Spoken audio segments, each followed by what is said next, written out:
मैं क्या कीधूं कि तुम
Good morning, students.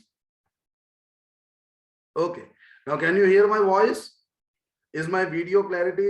Is my video is clear, guys? Okay, very good. Okay, great, great. So I'll be starting lecture. I'm waiting for 2 minutes more. More students are coming, right? So I will be waiting for 2 minutes more, and then we can start off with our lecture, right? So today we are going to start with the last topic of linear algebra, that is Cayley-Hamilton theorem, and some of the matrices that we haven't covered in that matrix algebra topic, right? Linear algebra topic. So some of the special types of matrices we will cover in this particular lecture, and then we can start off with the new topic, that is calculus. Okay, right? तो आज हमारा M है इस chapter को खत्म करने का. जो भी हमारा मिसलेनियस टॉपिक्स जो बाकी है इस चैप्टर के, वो आज हम खत्म करेंगे. And then we can start off with the new things. We can start off with the new topic, which is again a very important topic for you all guys. That is calculus, right? Calculus से फिर हम लोग start करेंगे. Very good. Once again, good morning to all of you. A very good morning, right? Have some energy. पूरा response देना और हम लोग स्टार्ट करेंगे आज नया topic. I am waiting for 2 minutes more, right? 2 minute में ज्यादा वेट कर रहा हूं और फिर हम लोग स्टार्ट करेंगे, right? Okay, great to see you all again. I hope that you got all the PDF up to eigenvalues and eigenvectors, right? सारी PDF आप लोग के पास आ गई होगी, I hope. Great.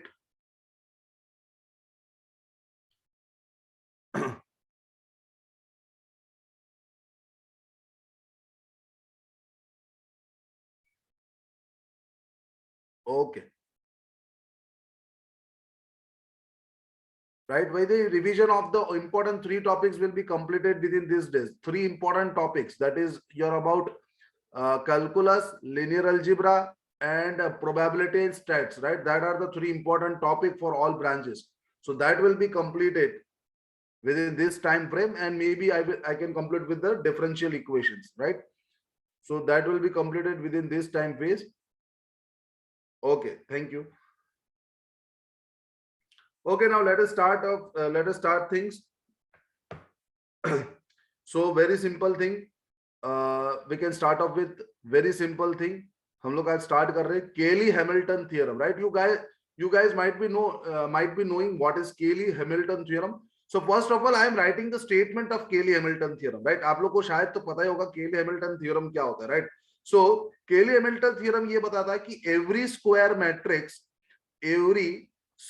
matrix satisfies its own characteristic equation. Every square matrix satisfies its own characteristic equation. हर एक square matrix जो है वो अपना कैरेक्टरिस्टिक इक्वेशन को सेटिस्फाई करता है, right? Its own characteristic equation. Every square matrix satisfy its own characteristic equation. मतलब जब आप आइगन वैल्यूज और अच्छा वही चीज बता रहा हूं. चलो, कैरेक्टरिस्टिक इक्वेशन मतलब क्या था कि जब आप eigen values and eigen vectors find करते थे तब a minus lambda is equal to 0 करते थे तुम लोग. Determinant of a minus lambda जब आप 0 करते थे तो जब आपका जो इक्वेशन बनता था उसको हम लोग बोलते थे characteristic equation, right? So for example your characteristic equation for any matrices, right? चलिए हम एक काम ही कर लेते कि एक मैट्रिसेस ही ले लेते, right? So हम लोग if I am having a 2x2 matrices, for example I am having 2x2 matrices having values 1 2 3 and 5, right? Suppose हमारे पास ऐसा एक मैट्रिक्स है 2x2 matrix suppose I am having. Okay, guys, some guys are telling me that my screen is not visible. Is it like that? क्या मेरी screen visible नहीं है आप लोग को? Is it completely visible or not visible? Okay, so Karthik, it is visible. Might be your internet is slow, but to all other students, it is visible, right, Karthik? It might be your screen, your internet connectivity is low. So I am having one matrix, 2x2 matrix, and I want to write the characteristic equation of this 2x2 matrix. Now you know the shortcut of finding the characteristic equation of 2x2 matrix, right? So that is equal to your lambda square minus what? The trace of the matrix. So you can directly write the trace of the matrix as 7 lambda plus the determinant of the matrix. Determinant of is what? 5 minus 6. So that is equal to, you will write minus 1 is equal to 0. So my characteristic equation of this matrix is 7 lambda square minus 7 lambda minus 1 is equal to 0. Lambda square minus 7 lambda minus 1. Determinant is 5. Okay. Trace is 6. Correct. Trace is 6. That is wrong. Trace of the matrix is 6. Correct. Okay. So trace is lambda square minus 6 lambda minus 1. So lambda square minus 6 lambda minus 1 is equal to 0. That is your trace of the matrix, right? वो आप लोग का क्या है? Matrix का trace हो गया. So आप लोग का characteristic equation is lambda square minus 6 lambda minus 1 is equal to 0. That is what? That is your characteristic equation. So what Cayley-Hamilton theorem says that every square matrix satisfy its own characteristic equation. That means what? According to the Cayley-Hamilton theorem, any matrix satisfy its own characteristic equation. So if my characteristic equation is lambda square minus 6 lambda minus 1 is equal to 0, then instead of lambda you can substitute your matrix A. So I can write always A square minus 6 times of A. Now this whole thing is in matrix form, so you cannot write minus 1 over here. You have to write minus I over here. That will be always equal to 0. So this is known as your Cayley-Hamilton theorem. This is the product, or you can say according to the Cayley-Hamilton theorem, you can write this statement also after writing your characteristic equation, right? After writing your characteristic equation. A square minus 6a minus I is equal to 0. You can write according to the Cayley-Hamilton theorem. Now, why we use Cayley-Hamilton theorem, guys? Why we use Cayley-Hamilton theorem? If you want the power of any matrix, higher power of any matrices, if you want a to the power 3 of any matrix, if you want a to the power 4, 5, like that, or if sometimes if you want inverse of matrices, you can easily use Cayley-Hamilton theorem, and you can quickly get the answer of the by using this theorem, right? आप लोग को एकदम fast answer मिल सकता है इसको solve करके, Cayley-Hamilton theorem use करके, right?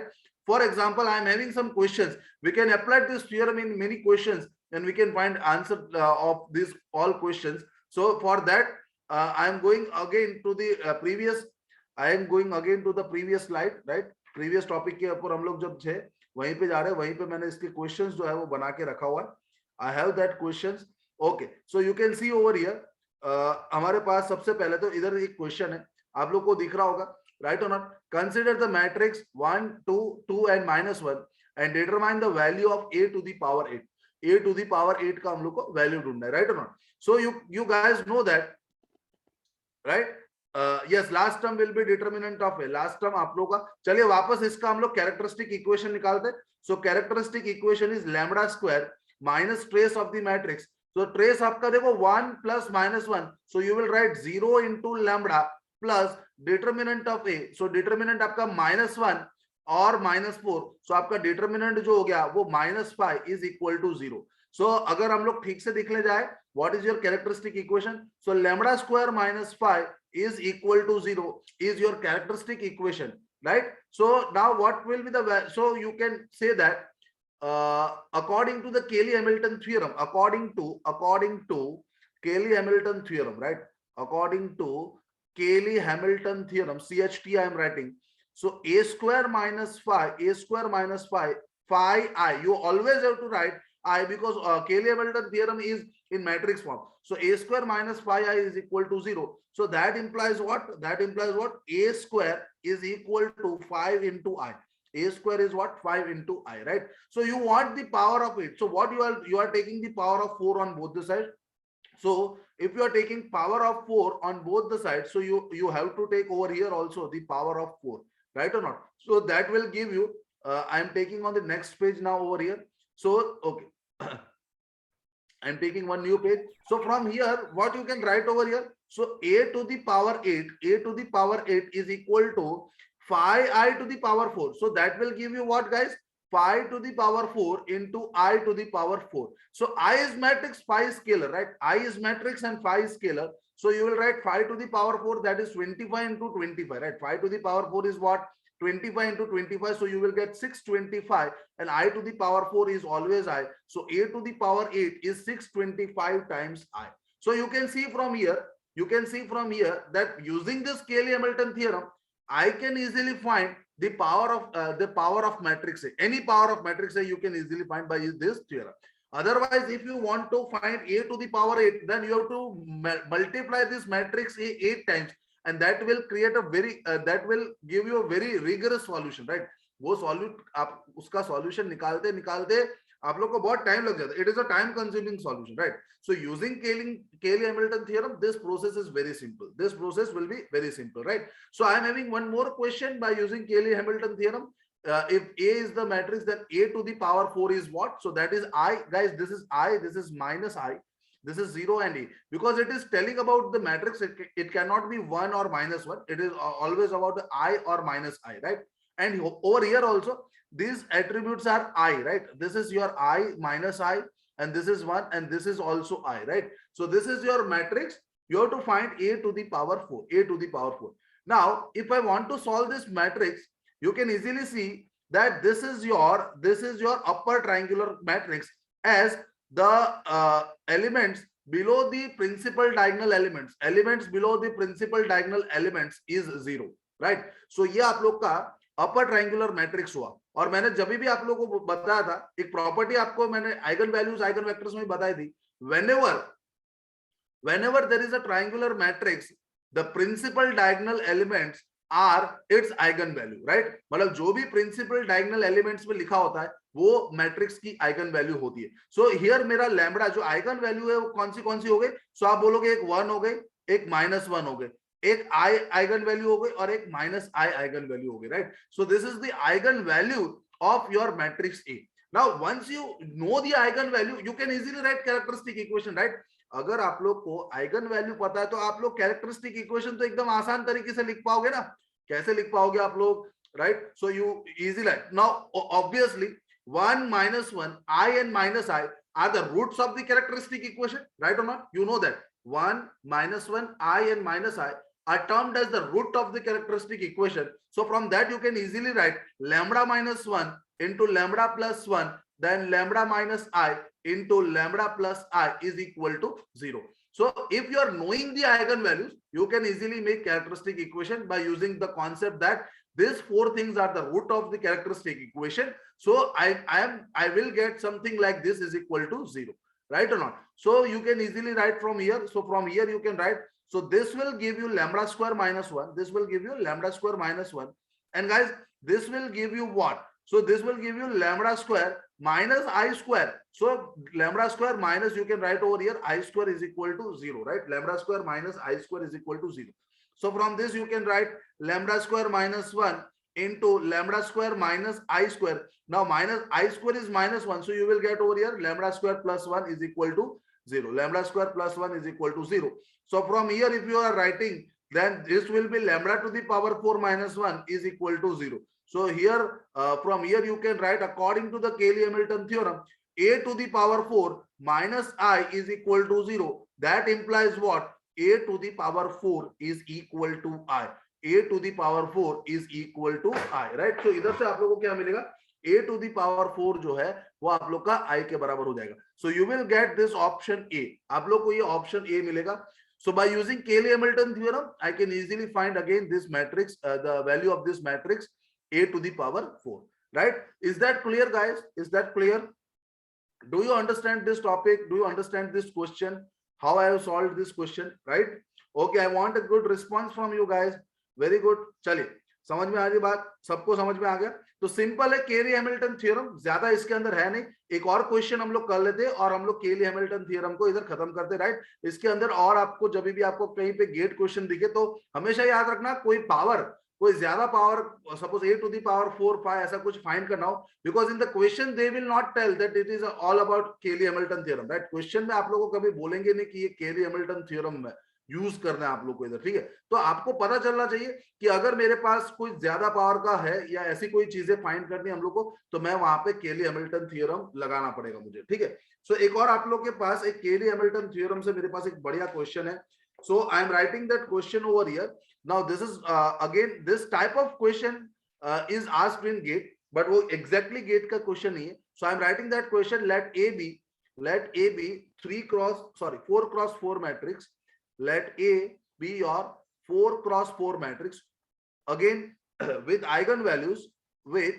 I am writing in short with eigenvalues. EGV means eigenvalues are 1, -1. Then 2, -2, that are eigenvalues. Now, if I am having a B matrix such that it is equal to a to the power 4 minus phi a square plus phi I plus phi I, it is your matrix B, then trace of matrix A plus B is equal to dash, right? Then you have to find the trace of matrix A plus B is equal to dash. Clear? That is your question. Trace of matrix A plus B.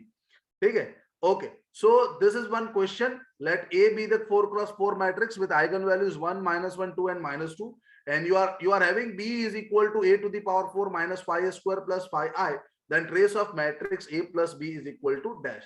Now again आप देखो, अगर ऐसे type के question बोला हुआ है, तो अगर आप लोगों को इधर बोला हुआ है कि B matrix it is in the form of some matrix equation, right? आपका बी मैट्रिक्स जो है अगेन वो किसके फॉर्म में? मैट्रिक्स के इक्वेशन के फॉर्म में. So always use Cayley Hamilton theorem. अगर ऐसा मुझे फॉर्मेट दिख रहा है कि if some matrix is in the form of the matrix A, right और not, in the equation of matrix A, again use Cayley Hamilton theorem. So I will use Cayley-Hamilton theorem for this. For that, I have to find first characteristic equation. Now, characteristic equation of A, if you want to write, you have to first write the characteristic equation. Okay. Now, characteristic equation of A, for that you should know the eigenvalues. So आप लोग के पास eigenvalues है. Eigenvalues 1, -1, 2 and -2 है. So you can write directly the characteristic equation as lambda minus 1 into lambda plus 1, lambda minus 2 into lambda plus 2 is equal to 0, right? So इधर से आप लोग के पास हो जाएगा ये lambda square minus 1, lambda square minus 1 into lambda square minus 4 is equal to 0. So अगर आप इसको मल्टीप्लाई करोगे तो lambda square into lambda square, lambda to the power 4 हो जाएगा. Then minus 4 lambda minus, so you will get minus 5 lambda square and minus 4 plus 4, 4i is equal to 0. Sorry, 4 is equal to 0, not 4i. Here it is in the form of lambda, so I will only write 4. I will only write 4. So that means according to the Cayley-Hamilton theorem, you can write like this directly: a to the power 4 minus 5a square plus 4 times I is equal to 0. I hope that you got this equation, right? I hope that you got this equation. Very simple. So आप लोग के इधर मेरा जो characteristic equation था और उसमें मैंने Cayley-Hamilton थ्योरम लगाया, तो a to the power 4 minus 5i square plus 4i is equal to 0. Now I will see what is my B matrix. तो आपका जो B मैट्रिक्स था उसको आप वो मैट्रिक्स आपका ऐसा था: a to the power 4 minus 5i a square plus 5i, right? ये आप लोग का B मैट्रिक्स था. और A मैट्रिक्स आपका a to the power 4 minus 5a square plus 4i is equal to 0. ऐसा Cayley-Hamilton थ्योरम से आप लोग को एक रिलेशन मिला है. सो इधर से मैं इसको ऐसा लिख सकता हूं: a to the power 4 minus 5i square plus 4i को तुम 5i को तुम 4i plus i के फॉर्मेट में लिख सकते हो. ठीक है, right? So if you can see over here, अगर आप लोग ये चीज को देखते हो तो ये वैल्यू आपका कितना हो जाएगा? So b is equal to a to the power 4, इसका Cayley-Hamilton थ्योरम से नल मैट्रिक्स आता है प्लस i. सो आप लोग को B मैट्रिक्स एक मिल गया, identity matrix, right? B matrix आप लोग को मिल गया एक identity matrix. So now B is your identity matrix. You want to find the trace of the matrix. आपको फाइंड क्या करना है? मैट्रिक्स का ट्रेस फाइंड करना है. Now trace of matrix A plus B, right? So trace of matrix A plus B is equal to, you can easily write what is trace of A plus trace of B, right? Trace of A plus trace of B, right? Simple. अब आप देखो ध्यान से, एकदम अच्छी तरीके से देखो. A मैट्रिक्स का ट्रेस जो होता है वो सम ऑफ आइगन वैल्यूज होता है कि नहीं होता? A मैट्रिक्स का ट्रेस आपका क्या होता है? Sum of eigenvalues. Now if you sum all these eigen values you will get 0. तो sum of eigen values of matrix A तो आप लोग को मिल गया 0 के बराबर. Now B मैट्रिक्स आपका I है. So B matrix is I and again your B will be 4 cross 4 matrix. या तो आप इसको इधर लिख सकते हैं I to the power 4. Why? Because A आपका 4 cross 4 मैट्रिक्स था, तो उसका इक्वेशन ही है ना, B is what? Some equation of A. So B will be always your 4 cross 4 matrix. Now sum of the eigenvalues. So eigenvalues of identity matrix is 1 1 1 1. That is 4 times. So trace of matrix B will be 4. So your answer will be 0 plus 4. Your answer will be 4, right? आपका answer कितना आ जाएगा? 4 answer आ जाएगा. Clear हुआ सबको? Right or not? Okay. No, it will be not 3, it will be 4, right? This is simple thing, right? So आपका answer हो गया 4. Clear? सो आप लोग को ऐसा एक क्वेश्चन गेट में आया हुआ है, I don't know that question, but same type of question एक है गेट के अंदर, रिसेंट ईयर में कहीं पे पूछा हुआ है. सो आप लोग वो चेक कर सकते हो और इधर आप लोग को easily. Okay, why do we write B is equal to 0? null matrix, because this thing is 0 यार, this thing is 0. A to the power 4 minus 5i a square plus 4i, हमने वो ऑलरेडी Cayley-Hamilton थ्योरम से characteristic equation निकाल के वो चीज 0 बना दी है, इसलिए मैंने इसकी जगह पे 0 लगा, सिर्फ बचा i. So that is why my B matrix is identity matrix. Clear guys? Okay, very good. चलिए आगे बढ़ते हैं अब हम लोग इसी के अंदर. सो हमारे पास ये Cayley-Hamilton थ्योरम था. Cayley-Hamilton थ्योरम जो है वो बहुत ही सिंपल थ्योरम है और आप लोगों को इजीली इधर से पता चल सकता है, right? Now my topic is to give you some brief idea of complex matrices, right? अभी तक जो भी हम लोग ने मैट्रिक्स देखे मोस्टली वो सारे रियल मैट्रिक्स में देखा, और अभी सिर्फ आप लोग को कितने टाइप्स ऑफ कॉम्प्लेक्स मैट्रिक्स होते वो चीज के ऊपर हम लोग एक छोटा सा आइडिया देते हैं और फिर हम लोग इस टॉपिक को खत्म कर सकते हैं, राइट? फिर हम लोग इस टॉपिक को इजीली खत्म कर सकते हैं, right guys? Okay, so first thing is first of all what we have to study in this complex matrix. So सबसे पहले हम लोग को तो conjugate निकालना आना चाहिए, right? So my first thing is conjugate of matrix. My first thing is what? Conjugate of matrix. Now what is conjugate? What is conjugate of the matrix? So conjugate of matrix is if every element of matrix, if every element, right, har ek element, if every element of matrix is replaced by its conjugate elements, is replaced, if every element of matrix is replaced by its conjugate elements, right, अगर हर एक element उसके conjugate element से replace कर लोगे, then you will call this as a conjugate of a matrix. तो आप उसको बोलोगे conjugate of a matrix. For example, चलो मेरे पास एक मैट्रिक्स है, for example I am having a matrix. Now obvious बात है, आप लोग को अगर conjugate of a matrix निकालना है, complex matrix आपको लिखना पड़ेगा. Complex matrix मतलब a matrix in which you are having a complex numbers. Real numbers के साथ साथ आप लोगों के पास complex number भी होने चाहिए, right? So suppose I am writing one matrix. Suppose I am writing one matrix that is, suppose this is 1, this is I, this is 2 plus I, and this is minus 5 minus I, right? Suppose मेरे पास एक ऐसा matrix है, A matrix, 2 cross 2 matrix, complex matrix.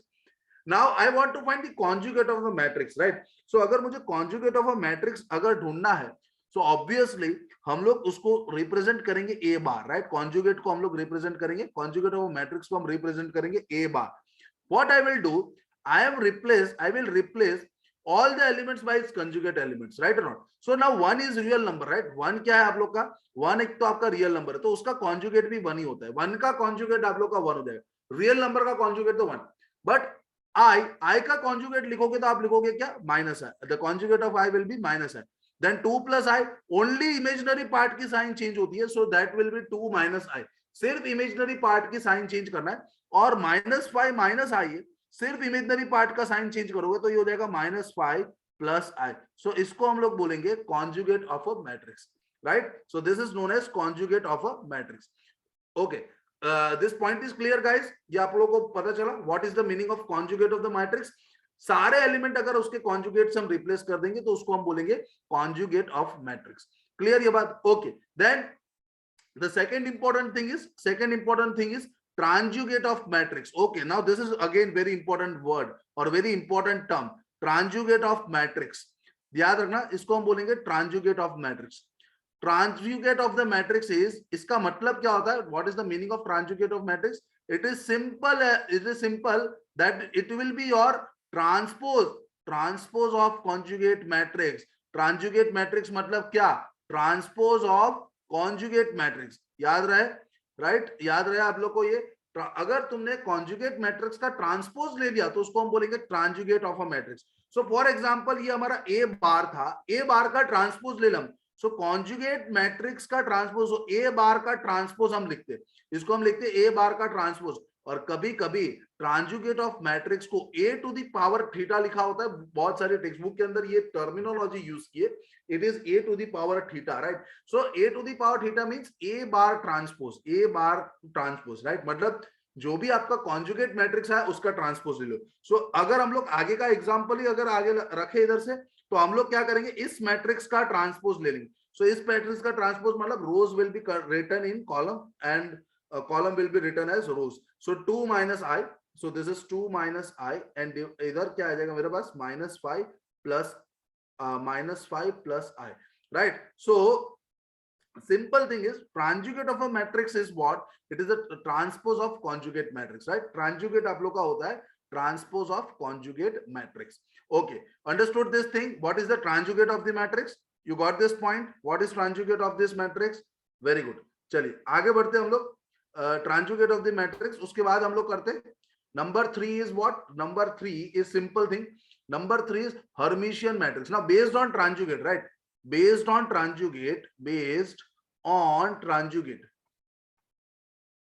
ट्रांजुगेट your matrix are classified into 3 categories.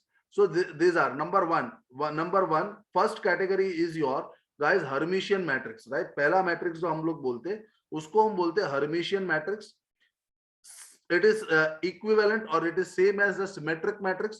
Hermitian matrix Hermitian matrix का मतलब ये हुआ कि अगर तुमने किसी मैट्रिक्स का ट्रांजुगेट लिया a to the power theta और अगर वो एज a इटसेल्फ आ गया तो उसको हम बोलेंगे Hermitian matrix. a to the power theta is equal to a अगर मेरे पास आ गया तो उसको हम बोलेंगे हर्मिशियन मैट्रिक्स। सेकंड, मेरे पास दूसरा नाम आ गया skew Hermitian matrix. Second name is my skew Hermitian matrix, right और नॉट? मेरे पास दूसरा नाम आ गया skew Hermitian matrix. Skew Hermitian matrix मतलब a to the power theta अगर तुम्हारा वो माइनस ए के बराबर हो, a to the power theta वो अगर तुम्हारा माइनस ए के बराबर हो तो वैसे मैट्रिक्स को हम बोलेंगे स्क्यू हर्मिशियन मैट्रिक्स। कैसा मैट्रिक्स बोलेंगे हम लोग उसको? स्क्यू मैट्रिक्स बोलेंगे, राइट? स्क्यू हर्मिशियन मैट्रिक्स बोलेंगे। And the third thing is unitary matrix. Third thing is unitary matrix. Third thing is unitary matrix. That means what? If you multiply a conjugate of the matrix with A will be equal to always identity matrix, and that will be also equal to A into A conjugate, right? So अगर तुम लोग A matrix और उसके conjugate matrix को दोनों को multiply करके अगर मेरे को आंसर I मिलता है, then that will give you my unitary matrix. So it is same as symmetric matrix, skew symmetric matrix और orthogonal matrix, right? Skew symmetric symmetric matrix के अंदर क्या आता था?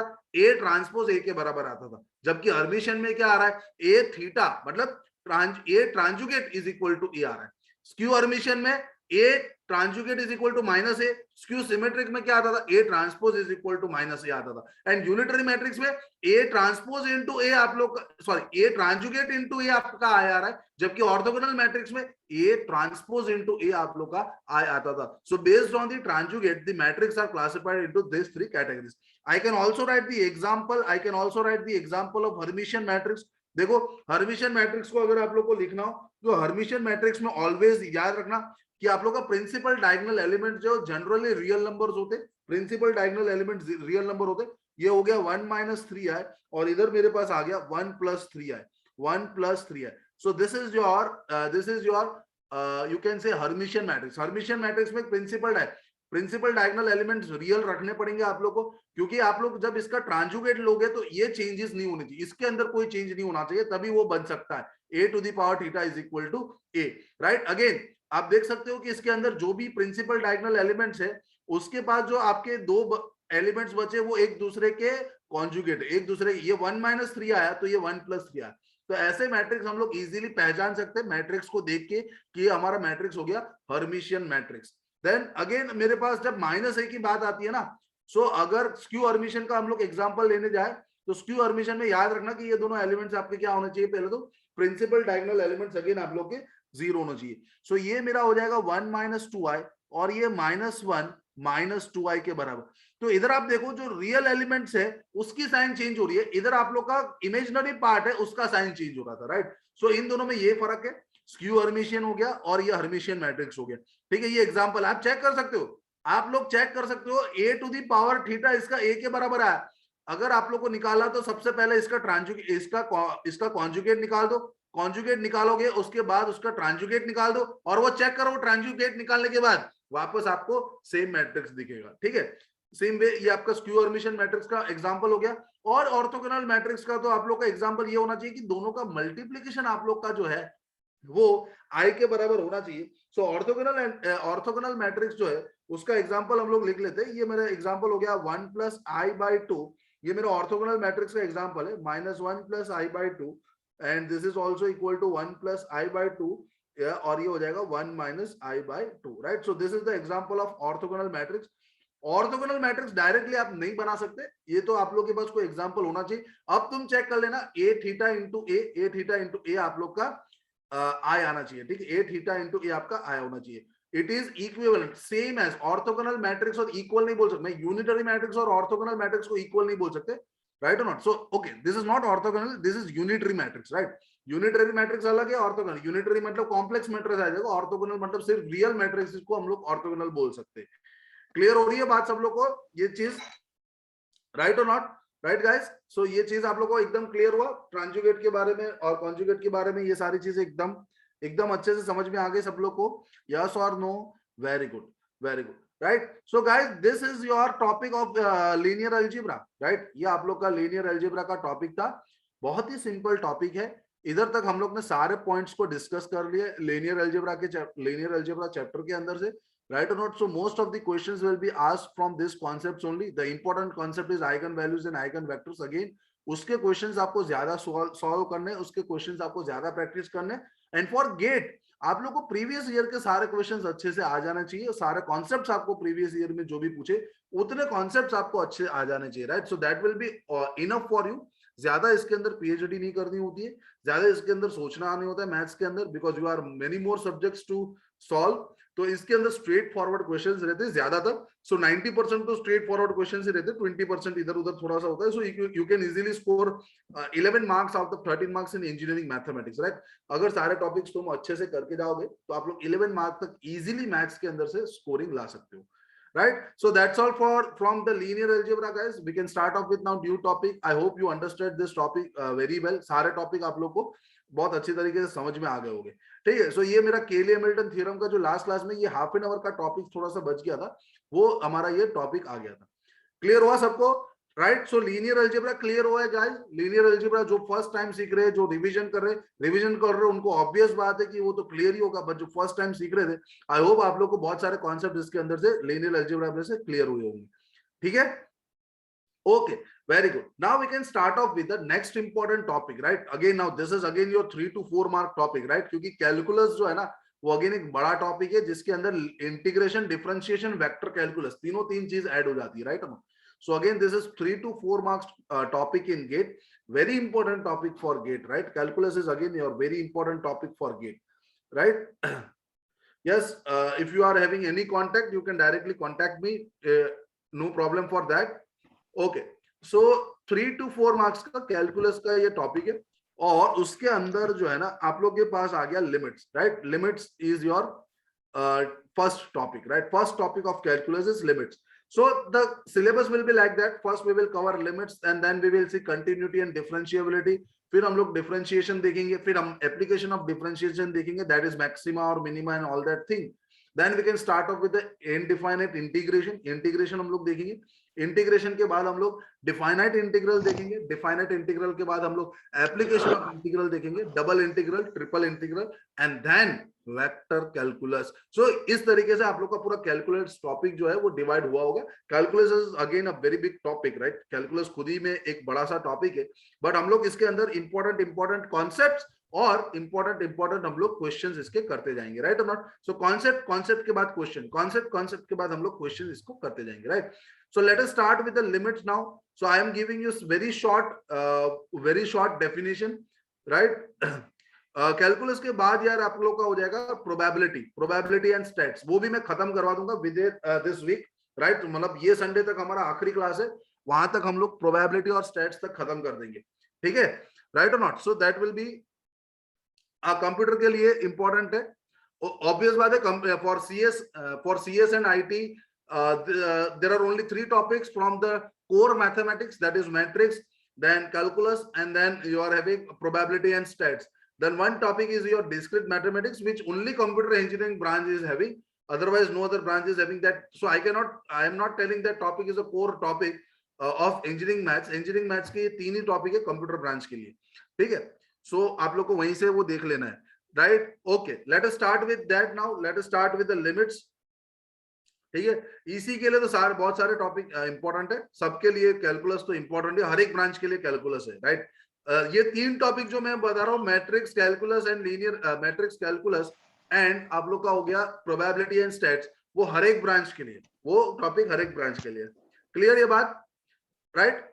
ओके, नेक्स्ट आगे. So we can start off with now limits. Okay, चलिए.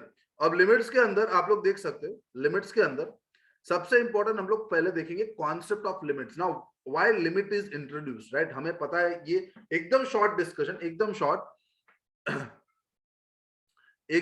Discussion हम लोग देखेंगे, एकदम शॉर्ट डिस्कशन. उसके अंदर हम लोग देखेंगे कॉन्सेप्ट ऑफ लिमिट्स, ठीक है? लिमिट्स का छोटा सा कॉन्सेप्ट ऑफ लिमिट्स के अंदर f of x is equal to x square upon x हो जाएगा. f of x is equal to what? x square upon x, right? अब आप इधर से देख सकते हो कि f of x is equal to x square upon x जो है, उसके अंदर अगर आप लोग ने देखा तो आप ध्यान से देखना, अब एकदम ध्यान से सुनते रहना इसको, ठीक है? सो आप लोग क्या करते हो कि suppose f of x is equal to x square upon x, और मैंने आप लोग को बोल दिया what is f of 1, so you will write this is sir 1 square upon 1, so you will cancel this thing and you will write directly as 1. Now if I am telling what is f of 2, you will write 2 square into 2, you will cancel this 2, you will cancel 1 2 and you will write 2. But if I am asking what is f of 0, right, अगर मैं आपको ऐसा पूछूं f of 0, so आप लोग 0 square into 0 square upon 0, अब इसको आप कैंसल करके 0 नहीं लिख सकते, this is not equal to 0, right, you can not cancel 0 into 0. So concept is, देखो सपोज आपके पास कभी भी 0 न्यूमरेटर और डिनोमिनेटर में आता है, so suppose I am writing 2 into 0 divided bye 0, सो क्या आप 0 0 कैंसिल करके 2 लिख सकते हो? नहीं लिख सकते ना, you can not right this thing. So whenever you are having a 0 in the denominator and numerator both, you cannot cancel that thing. So आप लोग का ये जो फंक्शन है, ये फंक्शन जो है वो आप लोग का क्या हुआ? सो आप बोलोगे सर ये f of x is equal to मेरा x होगा, कब x होगा? When x not equal to 0, क्योंकि जब नॉट इक्वल टू 0 होगा then you can cancel. But अगर ये फंक्शन आप लोग का नॉट डिफाइंड होगा, कैसा होगा? Not defined. कब? जब x आप लोग का नॉट इक्वल टू 0 होगा. This function is not defined. This function is not defined when what x is equal to 0. So x is equal to 0 पे ये आप लोग का फंक्शन डिफाइन नहीं होगा, राइट और नॉट? सो 0 पे ये फंक्शन आपका डिफाइन नहीं हुआ. ओके, 0 पे ये आपका फंक्शन जो है वो डिफाइन नहीं हुआ, बट आप लोग का अदर देन 0 ये फंक्शन हो जाता है x. So if I want the behavior of that function at x is equal to 0, right? अगर मुझे ये फंक्शन का बिहेवियर चाहिए कि x is equal to 0 पे इसकी अप्रोक्सीमेट वैल्यू क्या हो सकती है या इसके लिमिटिंग वैल्यू क्या हो सकती है, right? So for that thing we have to find limit of the function. Concept limit का वहां से आता कि भाई exactly x is equal to 0 पे this function is not defined, but if I want to find the nearest value when x is approaching to the 0, then what will be the value of f of x? From that I can imagine that ये function जो है ना इसका graph इस हिसाब से जा रहा होगा, right? I can imagine the nature of the function, characteristic of the function by knowing the value of the function at x is equal to 0. I am not getting exact value at x is equal to 0, but I will take some nearby neighborhood of x is equal to 0, right? आप लोग क्या लोगे? एक neighborhood लोगे x is equal to 0. What happens in the neighborhood of x is equal to 0? So if f of 0 is not defined, we will try to find the value at x is equal to 0 plus or x is equal to 0 minus. Now what is the meaning of x is equal to 0 plus and 0 minus? So this is your number line and this is the 0. 0 plus means greater than x and 0 minus means less than 0, right or not? 0 plus मतलब 0 से right hand side पे कोई भी एक value हो गई और 0 minus मतलब 0 के left hand side पे कोई भी एक value. So if I am rating one value from right hand side, so f of 0 plus, so f of 0 plus means you will write your f of, अब right hand side में सबसे छोटी एक value ले लो, right hand side पे 0 से आगे सबसे छोटा. For example, I am taking f of 0.0001. So if I am taking this value is not equal to 0. So our function is when f of x is equal to x square by x, हमारा x हो जाएगा. कब? जब आपका function not equal to 0 होता है. तो 0 plus जब लोगे तो इसका आंसर आप लोग का 0.0001. तो आप बोलोगे अप्रोक्सीमेट वैल्यू इसका कितना हो गया? 0 हो गया. और f of 0 माइनस जब लिखोगे मतलब आप लोग 0 के लेफ्ट हैंड साइड पे कोई भी एक वैल्यू ले लो. For example I am taking this value on the left hand side, that is f of minus 0.0001. So ये वैल्यू आप लोग का हो जाएगा कितना? Minus of f of x is equal to x if x is not equal to 0. So this value I will get as minus of 0.0001. Again, if I am taking the approximate of this thing, I will get the 0. So this is called as a limiting value of the function at x is equal to 0. I cannot say the value at x is equal to 0, but I can say that when function is tending to 0, both the answer, this is known as your right hand limit. या आप लोग को हम लोग इसको बोल सकते हैं राइट हैंड साइड से आपने वैल्यू लिया तो इसको हम बोलते हैं राइट हैंड लिमिट, इसको हम बोलते हैं left hand limit. So limit x tends to 0 f of x हमारा वैल्यू जो है वो किसके बराबर आया? 0 के बराबर आया. कि जब x आपका 0 के तरफ टेंड कर रहा था, what is the value of function? You see that जब मेरा x 0 के राइट हैंड साइड पे था, I got value 0. जब मेरा x 0 के लेफ्ट हैंड साइड पे था, I also got the value 0. So when x is tending to 0, the function value will tends to 0. The function का approximate value क्या आएगा? 0. So this is the concept of limit of the function. Always we will find the limit when the function is not defined at some particular point, right? Function जहां पे define नहीं होता ना, वहां पे हम लोग limiting value find करने की try करते हैं, right? So guys, you got this point. What is the concept of limit? आप लोग को समझ में आया? What is the concept of limit? इधर तक क्लियर हुआ? Clear guys? Concept of limit आपको समझ में आया ये, राइट? बिकॉज आई विल हम लोग को इधर से ये सबसे इंपॉर्टेंट डेफिनेशन होता है, राइट? लिमिट का डेफिनेशन ये होता है, ठीक है? अब फॉर्मूलाज वगैरह तो ठीक है, but what is the concept, why we use limit, that is the more important thing, right? So again this, if you can see over here, कि अगर हम लोग इसी लिमिट को ग्राफ के ऊपर से देखने जाए, राइट? अगर हम लोग सेम लिमिट्स को ग्राफ के ऊपर से देखने जाए तो आप लोग को दिख सकता है ना इधर से. So you can see over here from the graph that 0 पे आप लोग का ऐसे सर्कल मार्क किया हुआ है, right? Circle means at x is equal to 0 the function is not having any value. अगर मैं डार्क सर्कल इधर करता तो उसको, उसका मतलब मैं समझ जाता कि फंक्शन की वैल्यू भी 0 है, x is equal to 0, but here it is circle.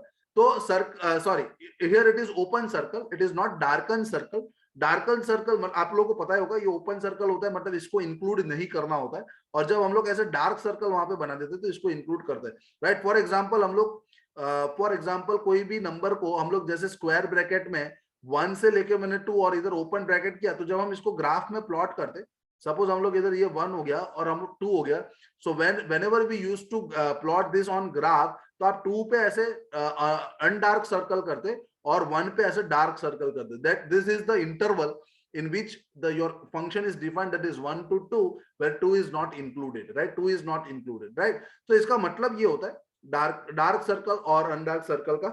So same way आप लोग देखो, f of x मैंने दे रहा था, ये हमारा ग्राफ है, कौन से फंक्शन का ग्राफ है? f of x is equal to x square upon x. x equal to 0 पे नॉट डिफाइंड है, बट आपके उसके अलावा हर जगह पे ये डिफाइंड है. तो अगर आप लोग इधर से लेफ्ट हैंड लिमिट और राइट हैंड लिमिट अगर देखने जाओ, तो आप देखो लेफ्ट राइट हैंड साइड कोई भी आप एक वैल्यू ले लो, सपोज ये हो गया 0.001, तो उसका करस्पॉन्डिंग वैल्यू कितना आ जाएगा? y की वैल्यू कितनी आ जाएगी? वो भी उतनी आ जाएगी. So that is approximately equal to 0.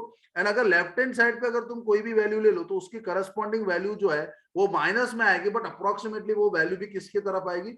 0 के तरफ आएगी. तो आपको इधर से ग्राफ में दिख ही जा रहा है, ग्राफ के ऊपर से आप लोग को इधर से दिख ही जा रहा है कि लेफ्ट हैंड लिमिट और राइट हैंड लिमिट अगर मैं लेता हूं, मतलब 0 के राइट हैंड साइड पे सबसे पहला नंबर मैं ले लूं, तो वो आंसर जब हम डालेंगे तो भी मेरा आंसर 0 आ रहा है, और 0 के लेफ्ट हैंड साइड पे भी सबसे पहला नंबर मैं ले लूं तो भी मेरा आंसर क्या आ रहा है? 0 आ रहा है. इसलिए हम ग्राफ से भी बता सकते हैं कि इधर जो है limit of the function when x is tending to 0 is equal to 0. जब आपका x tends to 0 कर रहा है तो लिमिट जो है फंक्शन का वो 0 के बराबर हो रहा है, ठीक है?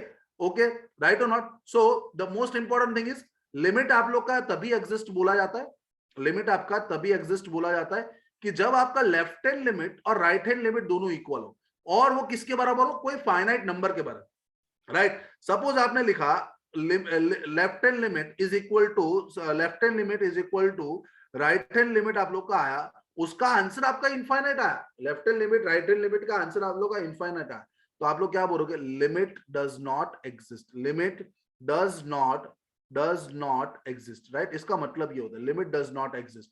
अगर मेरा left hand limit right hand limit equal है और इंफिनिटी के बराबर आया तो भी लिमिट डज नॉट एग्जिस्ट. आप लोग का लिमिट को एग्जिस्ट कराने के लिए देखो हमारे पास लेफ्ट हैंड लिमिट और राइट हैंड लिमिट दोनों चीज मेरी 0 के बराबर आए, और वो फाइनाइट वैल्यू है 0, finite value 0.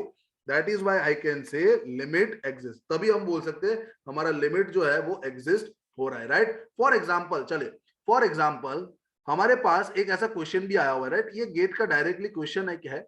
What is limit x tends to 0 1 by x. Now if you know the graph of any function you can easily find the limit. देखो लिमिट को फाइंड करने के लिए ना अगर ग्राफ बताओ ना तो लिमिट इजीली निकल जाती है, राइट? सो मैं आप लोग को 1 by x का ग्राफ सिंपल इधर बता देता हूँ. 1 by x का ग्राफ मैं आपको सिंपल इधर से बता देता हूँ. What is the graph of limit x tends to 0 1 by x, ठीक है? तो अगर आप लोग इसका ग्राफ बनाना जाए, limit x tends to 0 1 by x का ग्राफ अगर आप लोग बनाने जाए, तो ये जो आप लोग का ग्राफ हो जाता है वो इस तरीके से होता है. एक ये ग्राफ हो गया और ये आप लोग का ग्राफ ऐसे हो गया, ठीक है? एक आप लोग का ग्राफ हो गया, ठीक है। ऑब्वियस बात है, हाइपरबोला बताए, इसको हम बोलते हैं हाइपरबोला नहीं रेक्टेंगुलर हाइपरबोला, क्योंकि ये हमारा ग्राफ जो है ना वो किसका हो गया, y is equal to 1/x, तो इधर से आप बोलोगे x y is equal to 1, so this is the graph of rectangular hyperbola, ठीक है। X y is equal to 1, x y is equal to c is the graph of rectangular hyperbola, correct. इधर मैं rough करता हूं इसको, तो ये हमारा ग्राफ है। अब मैंने आपको बताया limit x tends to zero, function की वैल्यू जब एक्स जीरो, तो तुम देखो जीरो पे आप लोग का जो फंक्शन है उसके राइट हैंड साइड अगर तुम कोई भी वैल्यू ले लो, तो अगर मैंने जीरो के राइट हैंड साइड में एफ ऑफ जीरो प्लस लिया, ये हमारा हो जाता है राइट हैंड लिमिट। अब राइट हैंड लिमिट को तुम चेक करो कि अगर मैंने जीरो के राइट हैंड साइड कोई भी इधर एक वैल्यू ले ली, if I am taking any value, so what I am getting, what is the value of y at this point, तो आप बोलोगे यार f ऑफ जीरो, तो f ऑफ जीरो प्लस, तो आंसर मेरा प्लस इंफिनिटी आ, क्योंकि जब जीरो के राइट हैंड साइड पे मैं कोई भी वैल्यू ले रहा हूं, मेरा आंसर प्लस इंफिनिटी की ओर जा रहा है।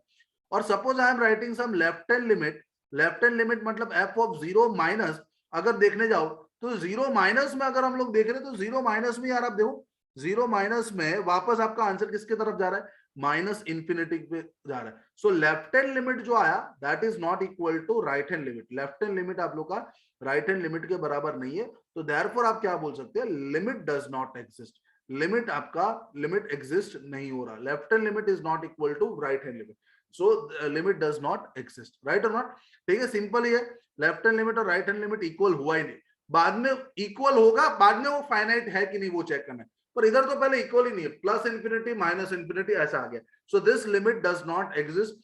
तो अगर डायरेक्टली भी आपको एग्जाम में कई बार दिख जाएगा ऐसा क्वेश्चन ना, बहुत सारे कॉम्पिटिटिव एग्जाम में डायरेक्टली ये क्वेश्चन दिख जाएगा, तो डायरेक्टली लिख दो दिस लिमिट आपका डज नॉट एग्जिस्ट, ये आपका लिमिट एग्जिस्ट नहीं करेगा, क्लियर ये बात, ओके। आगे अगर हम लोग देखने जाए तो मेरे पास एक और क्वेश्चन ऐसा पूछा था एक बार, एक और ऐसा क्वेश्चन आ गया था, लिमिट, अब ये लोग ने क्या किया था, x tends to zero 1/x², ऐसा पूछ लिया था, राइट, 1/x²। तो सिंपल वापस इसका हम ग्राफ समझते हैं यार, इसका ग्राफ समझते हैं, 1/x², 1/x² मतलब यार आप लोग के पास जब x पॉजिटिव होगा तो ये तो 1/x के बराबर जैसे ग्राफ बनना चाहिए ना, सोच लो कि जब आपकी x की वैल्यू जब आप पॉजिटिव रखोगे तो ये ग्राफ आपका 1/x के जैसे बनना चाहिए, हाँ या ना, बिल्कुल सही बोला ना मैंने, राइट और नॉट, क्योंकि एक्स स्क्वायर करो या 1/x बोलो, एक्स पॉजिटिव है, दोनों का ग्राफ सेम बनेगा कि नहीं बनेगा, यस और नो। बट जब एक्स की वैल्यू नेगेटिव है तो हमारा 1/x² भी पॉजिटिव रहेगा, इसलिए ये जो ग्राफ है वो आप लोग का ऐसे बनेगा, ये ग्राफ आप लोग का इस तरीके से बनेगा, क्लियर हो रही है बात, it will be always symmetric, the graph will be always symmetric about the y axis.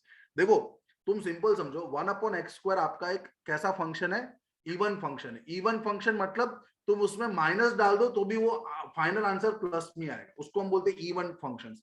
For example मैं बोलूं x² -3 भी डाल दो आंसर नया नया, 3 भी डाल दो तो भी आंसर आएगा, मतलब f ऑफ -3 और f ऑफ 3 दोनों की वैल्यू सेम आएगी। If f of -x is equal to f of x, that will be always your even function and the graph of even function will be always symmetric about y axis। तो ये y axis है, अगर मेरा positive में ऐसा graph है तो दूसरा उसका मिरर इमेज हो जाएगा, ये आप लोग का 1/x² का ग्राफ हो जाएगा। और अगर तुम इधर लिमिट चेक करने जाओ तो अगर तुमने x is equal to 0 plus इधर कोई वैल्यू लिया, मतलब अगर आपने फाइंड किया f of 0 plus, that means you want to find the right hand limit. अब देखो इधर आंसर जो है, इधर आंसर मेरा प्लस इंफिनिटी की ओर जा रहा है, आंसर मेरा इधर प्लस इंफिनिटी की ओर जा रहा है।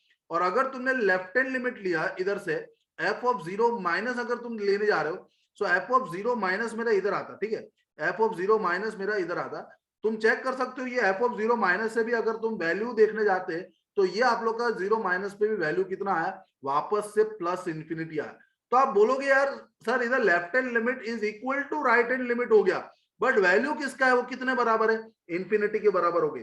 Left hand limit is equal to right hand limit and that is equal to infinity, so what you will write, so therefore you will write limit, limit जो है ना वो एग्जिस्ट नहीं कर रही है, limit does not exist because it is not finite, because it is not finite and that is why you can write limit does not exist. So that is why आप बोल सकते हो इधर से कि आपका लिमिट जो है वो एग्जिस्ट नहीं कर रहा जब आपका लेफ्ट हैंड लिमिट और राइट हैंड लिमिट इक्वल भी है, बट दोनों की वैल्यू किसके बराबर है, फाइनाइट के बराबर है। समझ आया? So you understood what is the meaning of existence of limit and what is the concept of limit? इधर तक सबको समझ में आया? Yes or no? हाँ या ना बता दीजिए आप लोग। Please, I want a full response from my class. Very good, guys. चलिए, you got this point. This is the most important point over here, right? और ये मैंने जो दो क्वेश्चन मुझे वो मैंने अपने आप से क्वेश्चन नहीं बनाए, कहीं ना कहीं एग्जाम में पूछे गए ये क्वेश्चन, राइट, कहीं ना कहीं एग्जाम में डायरेक्टली क्वेश्चन पूछा गया है। वेरी गुड, ठीक है। आगे अब हम लोग बढ़ते, सपोज, तो अगर मेरे को ऐसा ग्राफ में से दिया, suppose I am having some graph like this, right, तो अब मुझे फाइंड करना इधर से, ये ग्राफ के अंदर से मैं ऐसा बोल दूंगा कि what is my limit when x tends to 3। जब x टेंड्स टू 3 है तो मेरा लिमिट का आंसर क्या है, ये मेरा क्वेश्चन है, ये ग्राफ को देख के बताइए। सो पहले तो ग्राफ में से लिमिट निकालना आना चाहिए। तो सबसे पहले हम लोग क्या करेंगे, f ऑफ 3 प्लस निकालेंगे, मतलब 3 के राइट हैंड साइड नेबरहुड के अंदर। सो f ऑफ 3 प्लस अगर आप देखोगे तो मैं 3 प्लस के अंदर कोई भी अगर एक वैल्यू लूं तो मेरा वो अप्रोक्सीमेटली आंसर 3 के बराबर आ रहा है। और अगर मैं left hand limit f of 3 minus ले लूं, राइट, सो 3 माइनस अगर आप कोई भी अगर वैल्यू एक पॉइंट भी उठा लोगे तो वो आप लोग के पास अप्रोक्सीमेटली 2 के बराबर आ रहा है, मतलब f ऑफ 3 प्लस 3 आया, f ऑफ 3 माइनस 2 आया। तो आप बोलोगे यार इधर तो ये मेरा जो है ये मेरा राइट हैंड लिमिट था, ये मेरा राइट हैंड लिमिट था और ये मेरा लेफ्ट हैंड लिमिट था, और राइट हैंड लिमिट जो है वो मेरा लेफ्ट हैंड लिमिट के बराबर नहीं आया। So therefore I can say limit x tends to 3 f of x does not exist. Limit x tends to 3 f of x does not exist. तो आपको अब अंदाज आ गया होगा कि यार जब लिमिट एग्जिस्ट नहीं होता तो ग्राफ किस प्रकार से बनते होंगे, राइट हो ना। आपको अब ये अंदाजा आ गया होगा कि जब लिमिट एग्जिस्ट नहीं कर रहा होता, राइट, तो आपका ये ग्राफ कैसे बनता होगा, ऐसा आपको जस्ट एक अंदाजा आ गया होगा, ठीक है। क्लियर, ये बात समझ में आई आप लोगों को। f ऑफ 3 प्लस, यार शुरू देखो, f ऑफ 3 प्लस तुम्हें ये ग्राफ दिख रहा है, इधर से तुम लोग 3 के प्लस, मतलब 3 के राइट हैंड साइड पे कोई भी एक x की वैल्यू ले लो और उसको तुम लोग ग्राफ के ऊपर से देखने जाओगे x प्लस में उसकी वैल्यू कितनी आ रही, तो वो समथिंग अराउंड आपकी 3 आ रही है। सो f ऑफ 3 प्लस 3 आया, f ऑफ 3 माइनस में देखोगे तो अगर तुम ये वैल्यू देखोगे वो समथिंग अराउंड तुम्हारा 2 आया। सो 3 माइनस 2 आया, 3 प्लस 3 आया, तो लेफ्ट हैंड और राइट हैंड लिमिट इक्वल नहीं हो, और जब लेफ्ट हैंड और राइट हैंड लिमिट इक्वल नहीं होती है तो हम बोलेंगे limit does not exist. Understood everyone, समझ में आया सब लोगों को, श्रुत समझ में आया, ओके, करेक्ट, डन, ठीक है। चले आगे बढ़ते हम लोग, इधर से हम लोग आगे बढ़ते। तो ये जस्ट ग्राफ में से आप लोगों को मैंने बता, अब सबसे ना कॉमन क्वेश्चन होता है यार, ये कॉमन क्वेश्चन है, ये क्वेश्चन मतलब आप समझ लो यार, कहीं ना कहीं तो आप लोगों को कॉमनली कहीं ना कहीं तो एक आध एग्जाम आप दोगे वहीं पे दिख जाएगा, what is limit x tends to 1, this is integer part of function, right. Now सबसे पहले तो ये फंक्शन क्या है, तो ये इंटीजर, ग्रेटेस्ट इंटीजर फंक्शन है। कैसा फंक्शन है, greatest integer function, this is your greatest integer function, greatest integer function, ऐसा नाम है greatest integer function.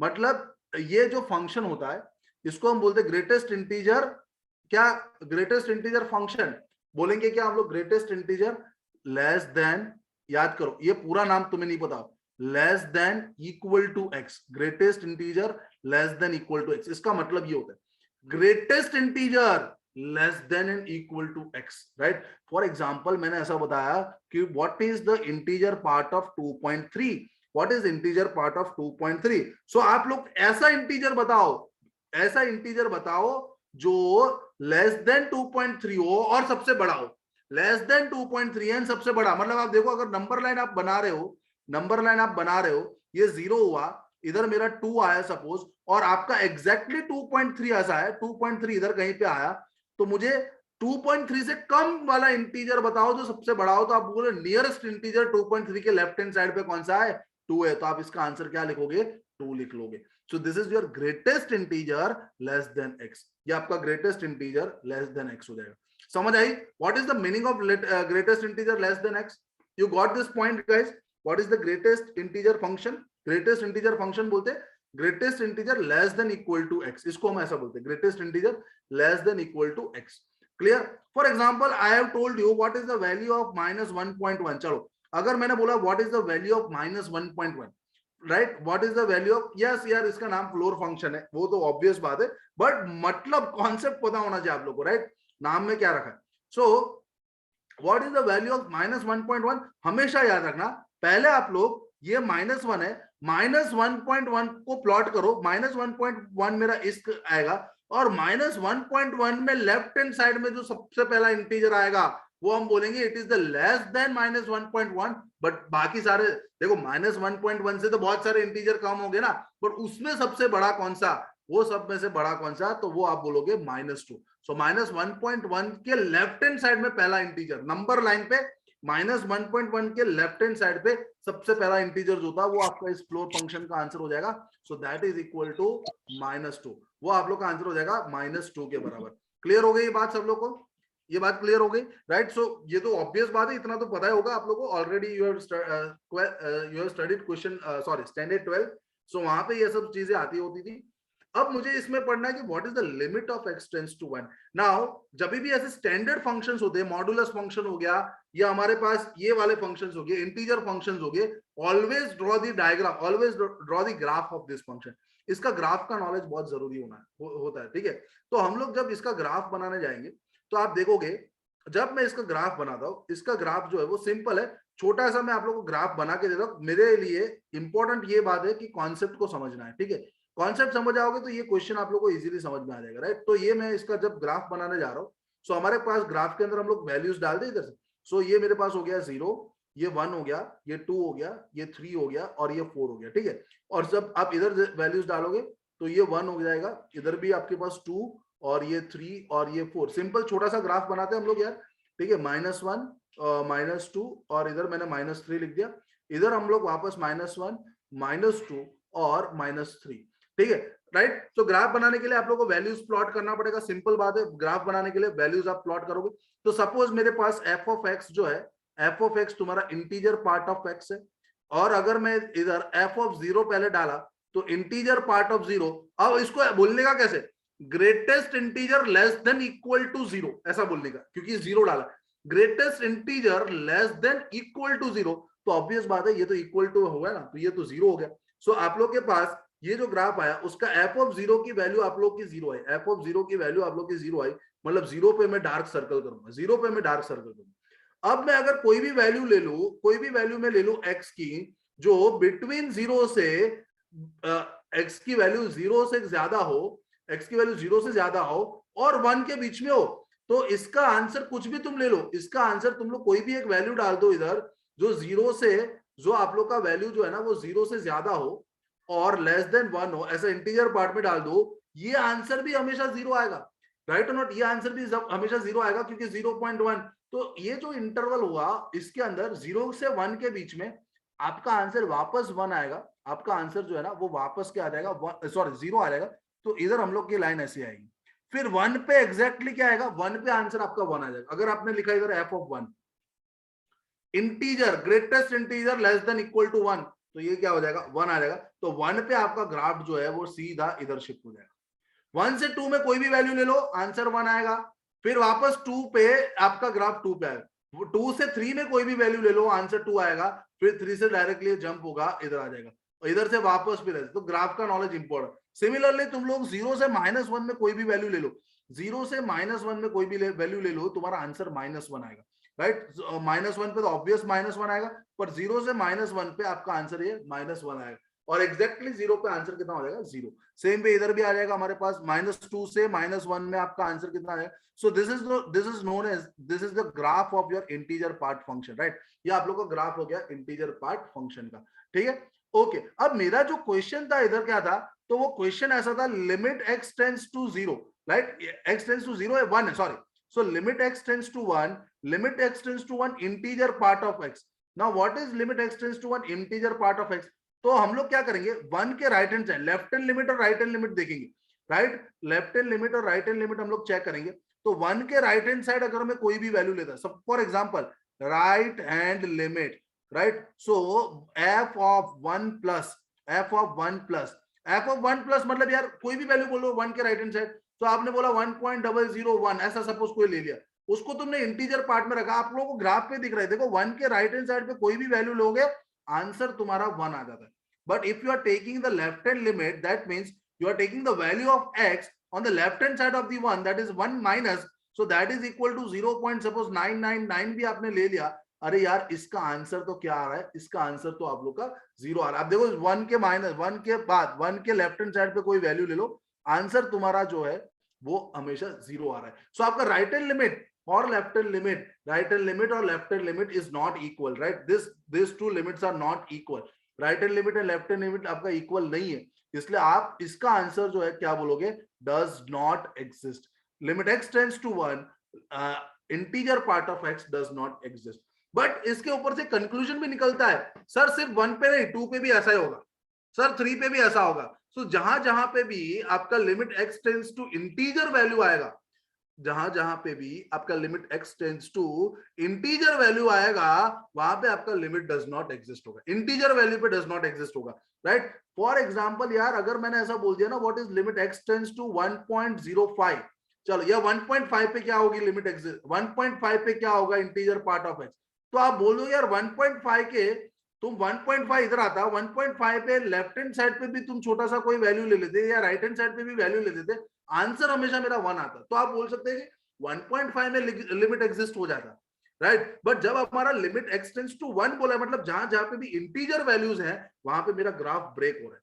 So that means at integer values limit x tends to some integer value of integer part function or greatest integer function does not exist। तो हमें ये याद रखना है कि जब भी greatest integer function पूछा जाता है, जहां जहां पे भी इंटीजर होते वहां पे ये उसकी लिमिट एग्जिस्ट नहीं होती, सिर्फ किसकी, ग्रेटेस्ट इंटीजर फंक्शन की। You got this point guys, सबको समझ में आया? देखो ये ग्राफ मैंने इधर बना के भी रखा है आपके लिए, right, you can easily see the graph over here, और हम लोग ने इधर भी ग्राफ बनाया आप लोग के लिए ताकि आप लोग को एग्जैक्टली ये बात क्लियर हो जाए। समझ आ रही बात गाइस? क्लियर हो रही है बात? हाँ या ना बताइए मुझे, प्लीज बताइए, right. I want response from you guys. ये चीज क्लियर हुई? ये बहुत जगह पे आप लोग को ये क्वेश्चन दिखेगा, राइट, ये बहुत जगह पे आप लोग को ये क्वेश्चन दिखेंगे, ठीक है। Very good guys, understood, okay, great great, सबको समझ में आना चाहिए ये बात। Okay, so this is your about greatest integer function, right. Greatest integer function में ये चीज होती है, ठीक है। वेरी नेक्स्ट, आगे। सो ये चीज याद रखना है सिर्फ आप लोग के लिए। अब हमारे पास, ओके देखो same way, okay this is again very good question again guys, this is the limit x tends to 1 integer part of x upon x। अब देखो integer part of x upon x, अब आप देख सकते हो इधर से, ध्यान से देखना सब लोग, एकदम ध्यान से देखना। तो अब हम लोग क्या करेंगे, हम लोग पहले लिखेंगे यार राइट हैंड लिमिट। चलो राइट हैंड लिमिट जब हम लिखने जाएंगे तो हम लिखेंगे इसको f of 0 plus, f of 0 plus मतलब हम लोग लिखेंगे integer part of 0.0001 upon x क्या है 0, अपॉन x क्या है 0 है, ठीक है, राइट। सॉरी, अपॉन x क्या हो गया आप लोग का, जो भी x डाल रहे हो ऑब्वियस बात है, सॉरी अपॉन x डाल रहे हो 0.001, ठीक है, ये x हमारा ये है, ठीक है। सो हमारे पास इंटीजर पार्ट ऑफ 0.0001 वो तो 0 आ गया, और नीचे आपका 0.0001 आ गया, तो इसका आंसर आप लिख दोगे 0, इसका आंसर आप लोग का 0 है, ठीक है। x इज इक्वल टू 1 के लिए पूछा है, yes x is equal to 1 के लिए। नाउ ओके, सॉरी गाइस, 1 के लिए पूछा है, सॉरी 1 मिनट, मैं 0 के लिए कर दिया, ठीक है। लिमिट x टेंड्स टू 1, सो हम लोग क्या रखेंगे, f ऑफ सपोज मान लो 1.001, 1.001 मतलब हम लोग करेंगे integer part of 1.001, integer part of 1.001 divided by 1.001। सो इसका आंसर जो होता है तो वो तो 1 आ जाता, इसका आंसर आपका क्या आ जाता, 1.001 का आंसर। इंटीजर पार्ट क्या होता है यार इसका 1, ओके, और ये वैल्यू तुम लिख दे इधर से 1.001, जो भी आपका आंसर आता कुछ समथिंग अप्रोक्सीमेट वैल्यू अगर तुम देखते ये 1 डिवाइडेड बाय अप्रोक्सीमेटली 1, तो ये अगर मैं कैंसिल करने जाऊं तो ये मेरा 1 का आंसर बन जाता, राइट, ठीक है, 1 प्लस के लिए, ठीक है। बट अगर मैं लेफ्ट हैंड लिमिट निकालने जाऊं, left hand limit f of हम लोग क्या निकालेंगे 0.999।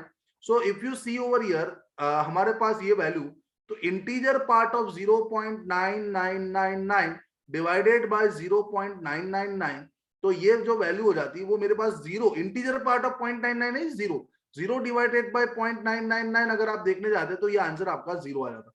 तो आप लोग के पास अगेन क्या हो गया, आप लोग के पास अगेन क्या हो गया, राइट हैंड लिमिट और लेफ्ट हैंड लिमिट दोनों इक्वल नहीं आए, right hand limit is not equal to left hand limit. तो अगेन हम लोग जब ऐसा फंक्शन आता है तो भी उसको हम बोलेंगे limit does not exist, limit does not exist, right. ऐसे फंक्शन का भी लिमिट एग्जिस्ट नहीं करेगा। समझ आ गई बात, left hand limit is not equal to right hand limit.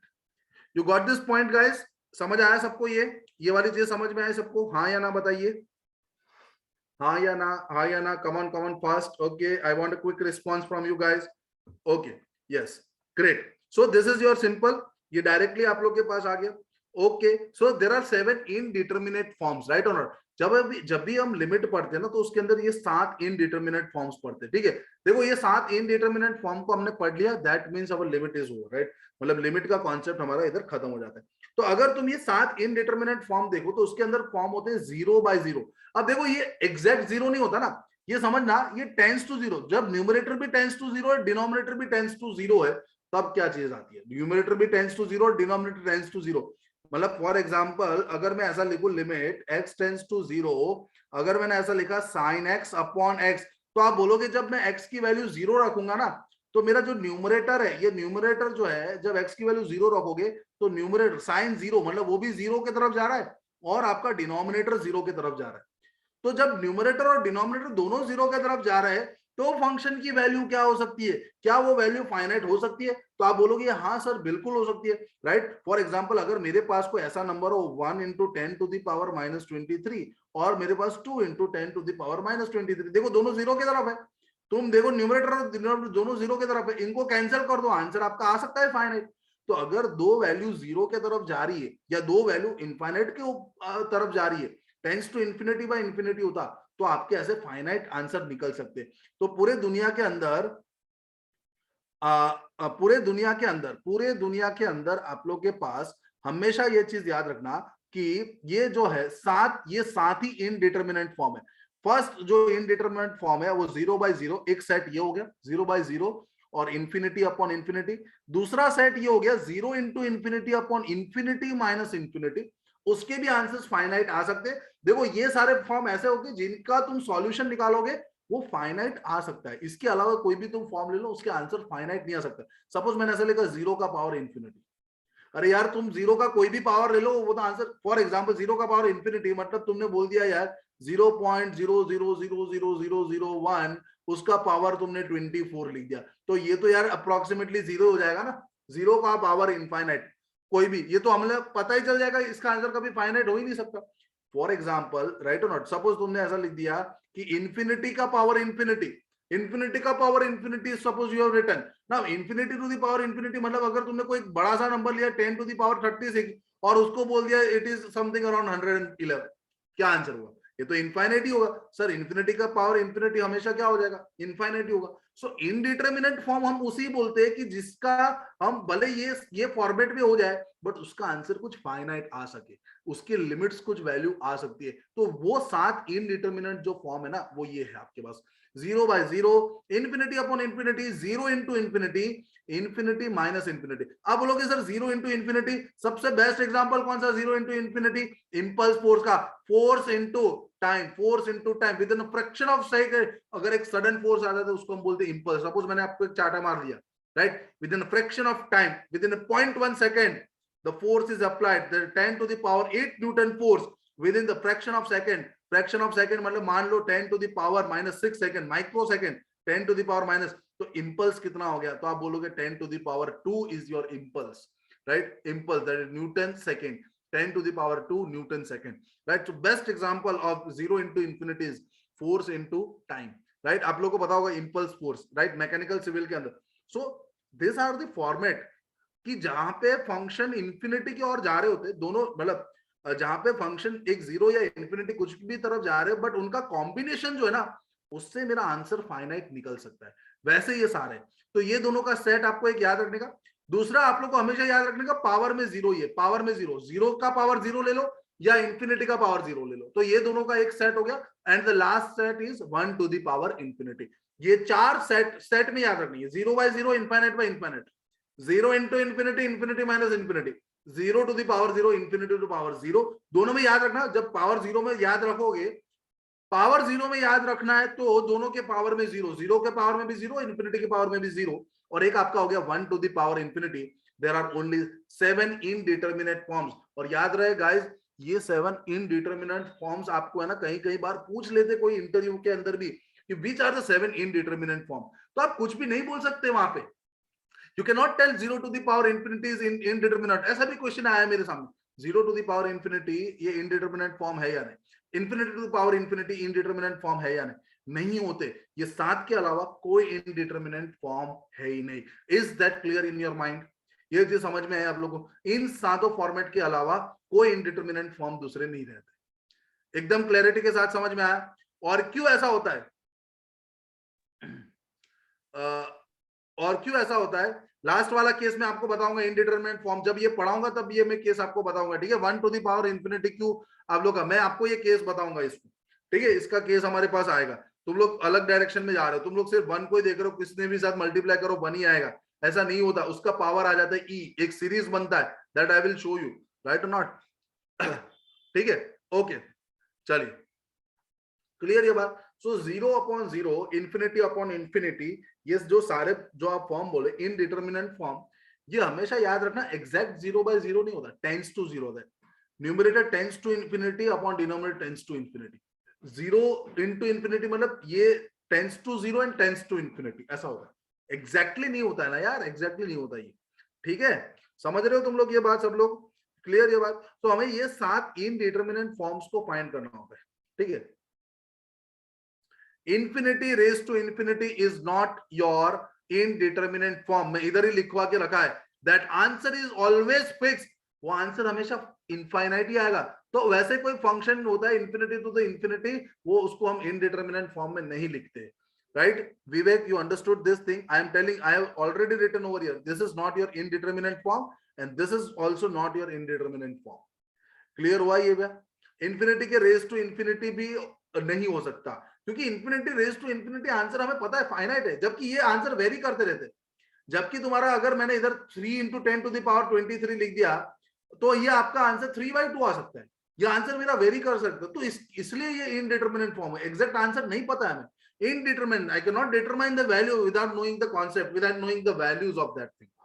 जबकि इंफिनिटी की पावर इंफिनिटी में हमें पता ही है, कोई भी वैल्यू डाल दो आंसर इनफाइनिटी आने वाला है। 0 के पावर इंफिनिटी में सर कुछ भी डाल दो, आंसर 0 ही आने वाला है। 0 के पावर इंफिनिटी सर कुछ भी डाल दो आप लोग x, आंसर। बट इधर जब टेंस टू 0, 0/0 में क्या हो गया? अगर मैंने 3 इंटू 10 टू द पावर -3 लिखा और 2 इंटू 10 टू द पावर -23 लिख दिया, तो मेरा आंसर 3/2 है। 3 की जगह मैंने पहले 1 लिखा था, तो आंसर 1/2 आ जाता। So it is varying, the value is varying in 0/0 form or infinity by infinity form, so I cannot predict what is the answer for that. So that is why I'm calling that thing is a indeterminate form, right? You guys got clear from here? You guys got clear of this concept indeterminate form? 7 indeterminate form याद रख लेना हमेशा, right? पूरी life काम आएगा आप लोगों को, कहीं ना कहीं तो काम आएगा। okay, now what is the method of solving this indeterminate form, right? What are the methods of solving? So there are very simple methods. First is factorization method, rationalization method and Hospital rule. L'Hopital rule हम बोलते हैं यार, याद रखना, कोई ऐसा मत बोलना हॉस्पिटल रूल, यार ये वर्ड ही नहीं है, ये एक्चुअल में ऐसा वर्ड ही नहीं है यार, this is not word. L hospital ऐसा हम बोलते ही नहीं है, it is a L'Hôpital rule. आप बुक देखना अच्छी, अगर रेफरेंस बुक देखोगे, that is your L'Hôpital rule. L'Hôpital rule आप लोग ने अभी तक यूज किया होगा, right? That I know that you guys are knowing this rule, but you are not pronouncing it correctly. It is not L hospital rule, it is L'Hopital rule, LHOPITAL, L'Hopital rule। Clear ये बात? सो इन method से हम लोग easily इसको solve कर सकते हैं। सो directly अगर हम लोग देखने जाए तो for example we are having one question of this, you can see over here, evaluate limit x tends to 2, right? तो सबसे पहला स्टेप क्या है, इसको हम चेक करो 0/0 फॉर्मेट में है या नहीं। Step 1 is what, we have to check whether this is in 0/0 form और नॉट। सो आप देखो 2 का square -5 times into 2 + 6 divided by 2 का square -4। So you can see over here the numerator is also 0. Numerator is also what, when x is tending to 2, your numerator also tends to 0 and your denominator is also tending to 0. You can see when x tends to 2, when x is tending to 2, check कर रहे हो ना आप लोग, दिख रहा है ना आप लोगों को, right? So this is again, so this question is your about 0/0 form. This question is about your 0/0 form. So you can use both the methods of factorization. So you can write over here limit x tends to 2. If I factorize this thing, x square, you know this, x square minus 3x minus 2x, right? Split the middle term यार, split the middle term. So जब हम factorize करेंगे तो x minus 3 into x minus 2 आ जाएगा, और denominator में आपका x minus 2 into x plus 2 आ जाएगा। इसको तुम लोग कैंसिल कर सकते हो, x minus 2 को तुम कैंसिल कर सकते हो, और फिर आप चेक कर लो limit x tends to 2, limit x tends to 2 आपके पास बचा x minus 3 upon x plus 2। तो इधर आप 2 की जगह 2 minus 3 -1 रख दो और 2 plus 2 4 रख दो, ये आपका आंसर आ गया -1/4। ये आपका आंसर सीधे सीधा आ गया -1/4।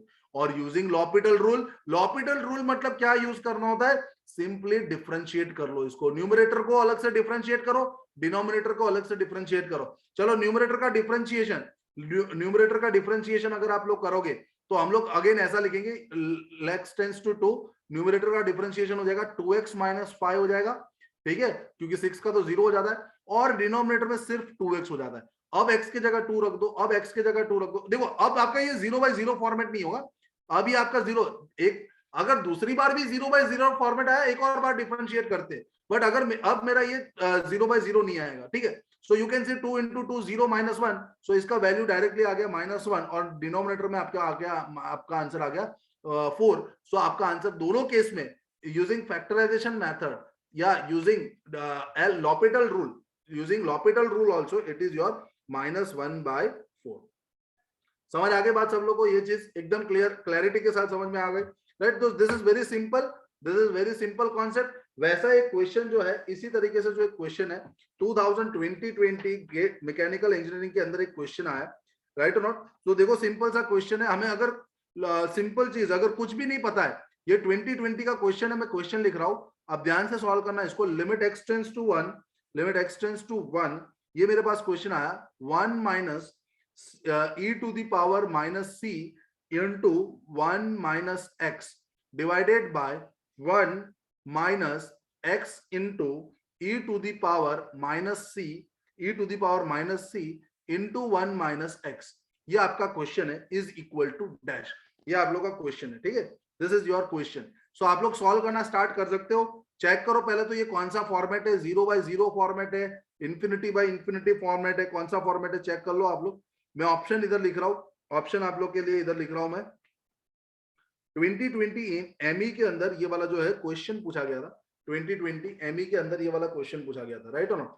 सिंपल क्वेश्चन है, राइट, क्लियर। चलो चेक करिए आप लोग। तो सपोज अगर मैं इधर पहले तो 1 को सब्स्टिट्यूट करता हूं, x के जगह 1 को सब्स्टिट्यूट कर दूं, तो जब आप 1 को सब्स्टिट्यूट करोगे, मतलब f(1) जब लिखने जाओगे तो आप लिखोगे 1 - e to the power -c into 1 - 1 divided by 1 - x के जगह मैंने 1 लिख दिया, e to the power c into 1 - 1।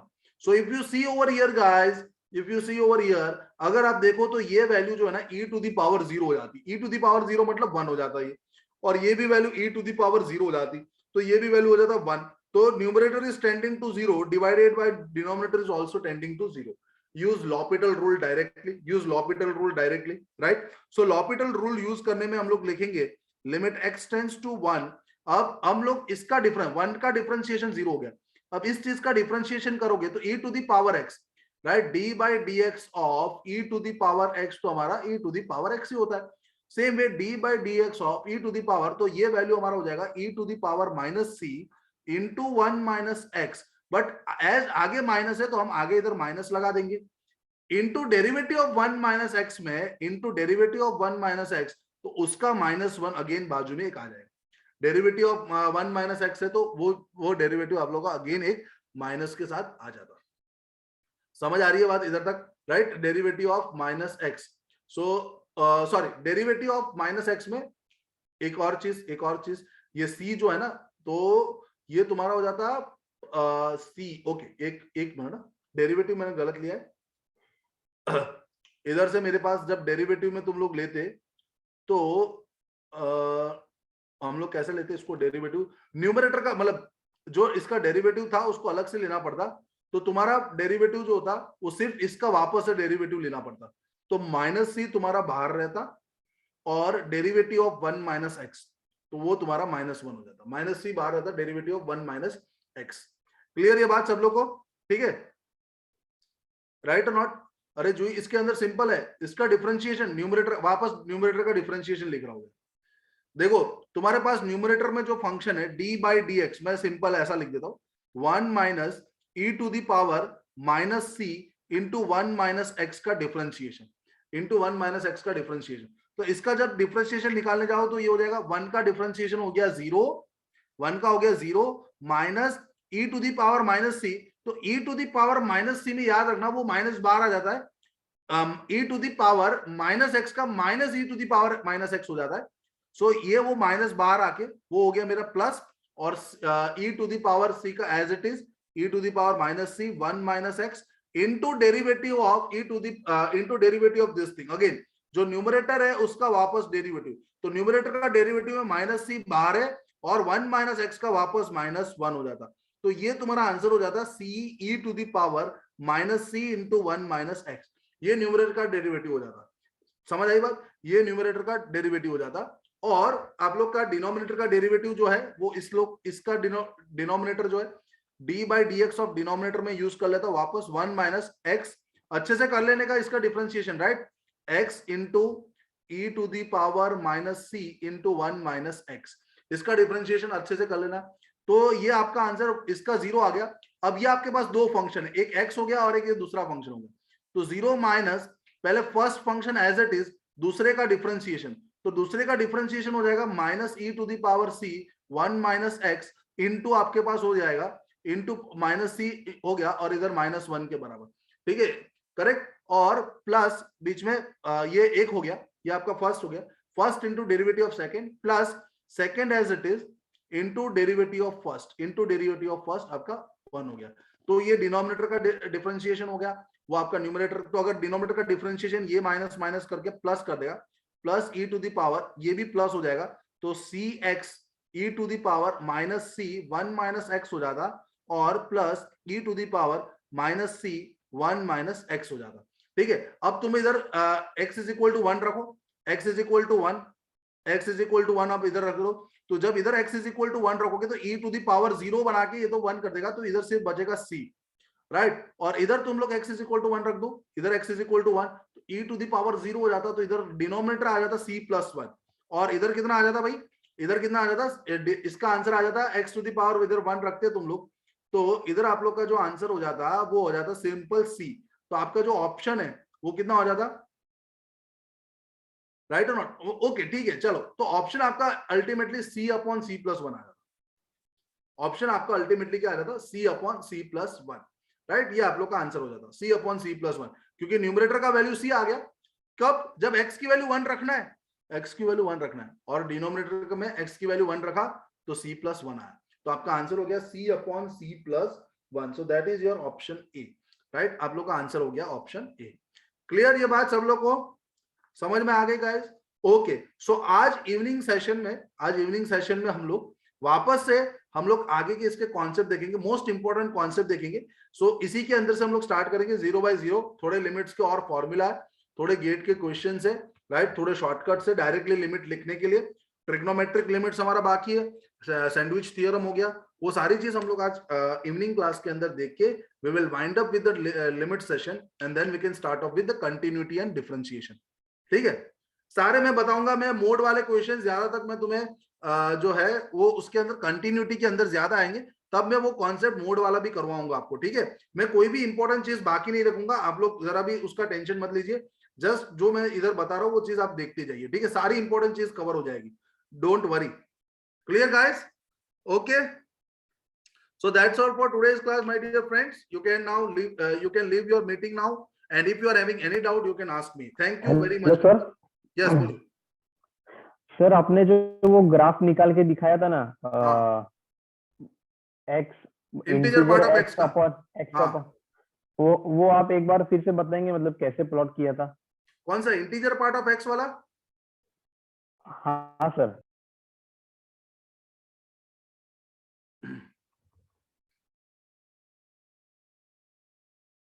Okay, ये वाला ग्राफ बता रहे हो तुम निसर?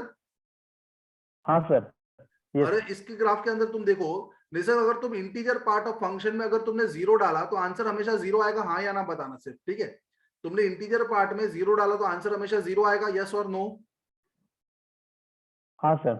और तुमने 0 से 1 के बीच में कोई वैल्यू डाली तो भी आंसर 0 आएगा कि नहीं आएगा? तो 0 से 1 में आंसर हमेशा 0 आएगा, बट 1 के ऊपर क्या होगा, जब तुम इंटीजर पार्ट ऑफ 1 बोलोगे तो आंसर 1 आ जाएगा, इसलिए 0 से 1 तक ऐसा रहेगा, 1 से डायरेक्ट जंप मारेगा, फिर 1 से 2 में कोई भी वैल्यू ले लो तो आंसर 1 ही आएगा, फिर 2 से वापस जंप मारेगा, तो इस हिसाब से ये ग्राफ बनता है पूरा, समझे? सर निगेटिव साइड वाला बताइए ना। नेगेटिव साइड तुम देख लो, 0 से -1 तुमने कोई भी वैल्यू ले ली, राइट। 0 से -1 तुम कोई भी, फॉर एग्जांपल मैंने निसर्ग आपको बोला what is the value of -0.001, so what you will do, you will plot the graph, -0.001 तुम्हारा इधर आता, इधर -0.001 आ जाता, राइट और नॉट, -0.001 सॉरी ऐसा आ जाता, उसके लेफ्ट हैंड साइड पे सबसे पहला इंटीजर कौन सा, -1। सो 0 से -1 में तुम कोई भी वैल्यू ले लो, आंसर तुम्हारा हमेशा -1 आएगा, और -1 पे भी -1 आ जाएगा। बट तुमने -1 के बाद कोई भी स्टार्ट किया सपोज वैल्यू लेना, तो वो तो तुम्हारा -2 के बराबर हो जाएगा। समझे कि नहीं? क्लियर हुआ ये बात सबको, ये निसर्ग तुम्हें? हाँ सर। और सेम वे इस तरीके से, राइट, इस तरीके से चलता है। क्लियर एकदम? Okay, thank you, then thank you guys, I am leaving now.